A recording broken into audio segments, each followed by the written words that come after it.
Hey everybody, Happy New Year! Happy New Year, everybody. We are so excited to be bringing this weekly video blog of a little bit of encouragement, entertainment, and something extra. That's right. So today we're talking about resolutions, because of course it's the beginning of the year.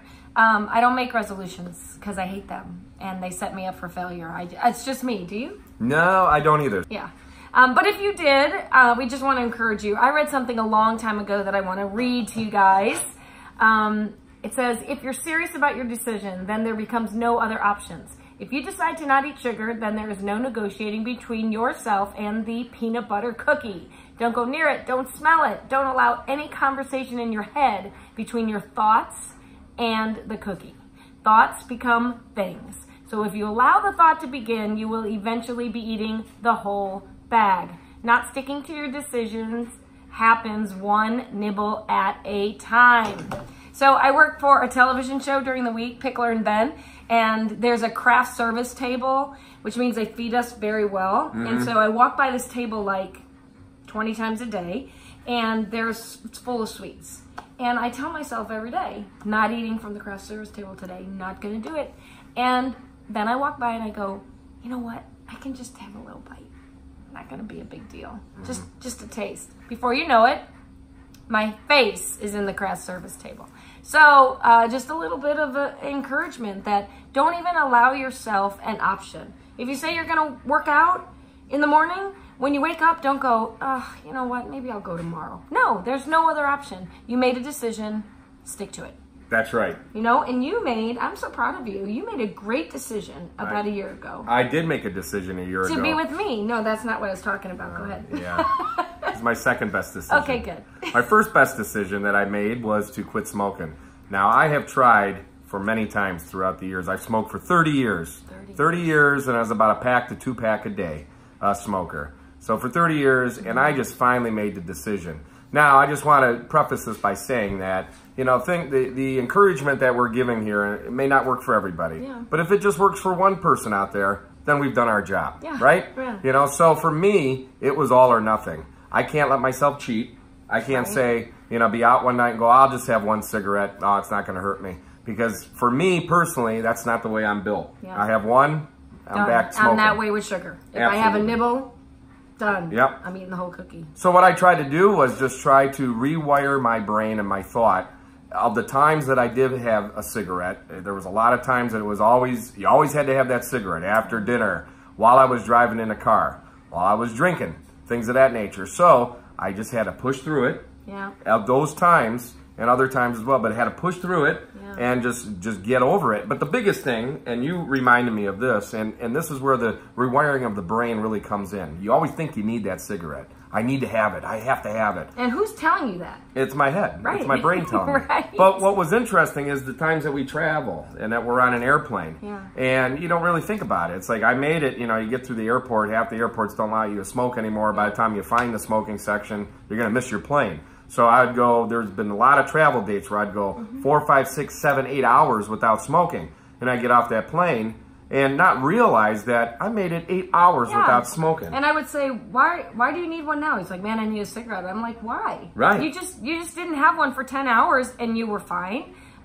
Nobody, you know, I don't know. Yeah. But I was never a smoker like that. Like, that's not my thing. We could have the same conversation about the cookie with me, and I'd be like, I need sugar. Absolutely. So the encouragement for me and for others is basically this. I mean, there's all kinds of different things you could try, and whatever works for you. But the encouragement is, I smoked for 30 years, and I am coming upon a year smoke-free. So if I could do it, you can do it. You can do it too. Whatever you're trying to do, whether it's go to the gym, whether it's eat healthy, whether it's be nice, whether it's, you know, whatever. Just don't let yourself even negotiate what you've decided. If you made a decision, no negotiating. That's right.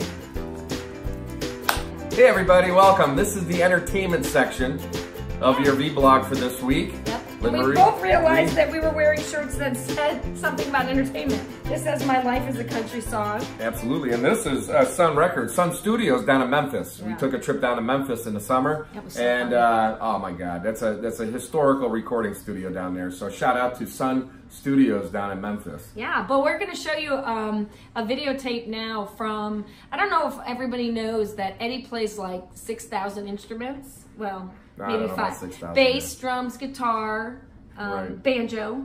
Yeah. Thankfully, he does not play the accordion, or I would be out of a job. But on New Year's Eve, we went back to Cleveland so that he could play with Cleveland's Party of 5. The band consists of my dad, Eddie Rodick, and Frank Hasnowski, who's been a member of the Eddie Rodick Band since 1986. Yeah. And then what we did was we added 3 more people to the lineup. Jason Gould on bass guitar. He plays with the band Festivus, and also sometimes plays with his dad's band, the Sensations Band. His dad, Jeff Gould, a very well-known bass player, used to play back in the day with the band called the Crowd Pleasers. Well, this is his son, Jason. Along with Jason on drums is a good friend of mine, Rick Hervey, who's also a drummer with Festivus and has played with countless bands in Northeast Ohio. Love those guys, have shared the stage with them before. Yeah. And it was just great having them. They were great. And then finally we had Maria Bracchia. Maria Bracchia also plays with Jason's dad, Jeff, in the Sensations Band. Used to play in a band called Driven, and also countless other wedding bands and festival bands up in Northeast Ohio. So here's a video of a song that we did, and just to enjoy it, and you know what? Brick. She's the one on Brady, play that saxophone, play it, come on, baby.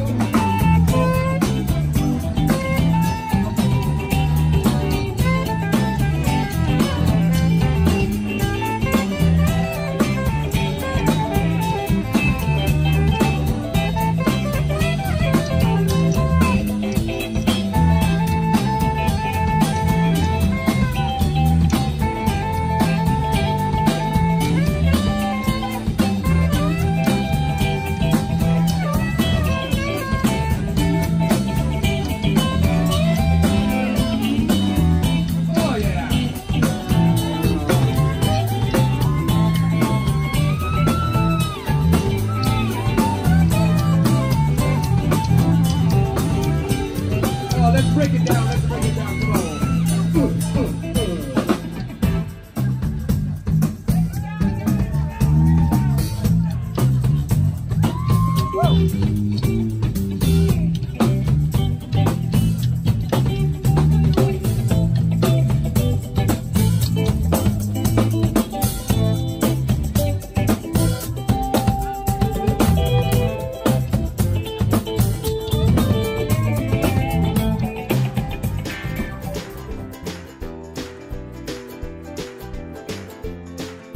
Hey, we are here at Sokolowski's University in Tremont, Ohio. Yes. We are so excited. We're going to talk to Bernie, the owner, and then we're going to eat. He's Bernie. It's a pleasure to meet you. How are you doing? Nice to meet you. All right. So I did some reading, and I found out, and I knew about this place for a very long time, but I know that it was 1923, right? 1923 is when my grandparents started it. Okay. So they started in 1923. And that was your grandparents, so you're 3rd generation, correct? We're 3rd generation right now. We're one of the oldest restaurants in Cleveland, Ohio. And then nowadays, you know, for a business to stay together 5 years, let alone almost 95 years, 96 years, it's remarkable. And I know that, and it's not easy, but we're here, you know, we're still doing it. We have a motto here that says, enter as strangers, leave as a friend. Absolutely. And your food is considered a Polish-American comfort food? Is that fair? I would say like Eastern European American. Okay. A lot of the recipes are the same as a lot of the other Slavic, you know, ethnic people are. Like we're Polish, so we might have a little twist on a certain recipe compared to maybe the Slovenian might have. Right. But basically, they're Eastern European recipes. They're all, you know, passed down. Right. And we kind of elaborated on it and made them our own kind of specialties. And so a lot of them are still here today. We have the stuffed cabbages, we have a lot of the kielbasis, the sausages, pierogies, and then also for people that may not like that kind of food, we do have Salisbury steaks and things like that that would appeal to other people.